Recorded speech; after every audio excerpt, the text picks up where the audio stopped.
parks are America's best idea, and there are more than 400 parks available to everyone every day. They provide a great opportunity to visit a new place or an old favorite. By the Act of March 1, 1872, Congress established Yellowstone National Park in the territories of Montana and Wyoming as a public park or pleasuring ground for the benefit and enjoyment of the people, and placed it under exclusive control of the Secretary of the Interior.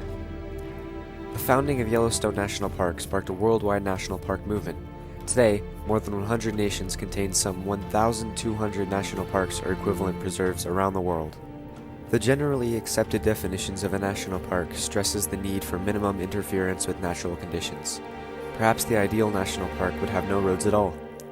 Certainly, most of our national parks already have too many roads, and additional roading should in general be avoided.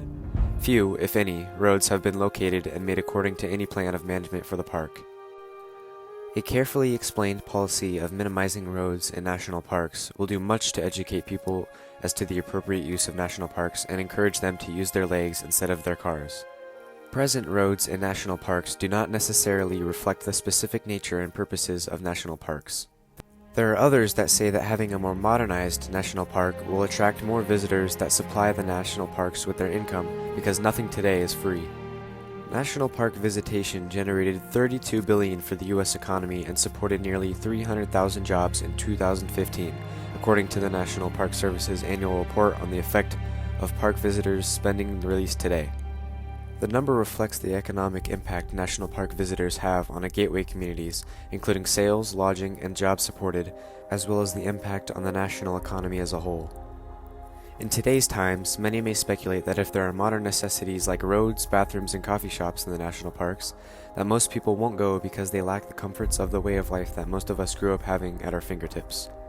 For most people, national parks bring to mind gorgeous landscapes of mountains, coastlines, deserts, and forests teeming with wildlife.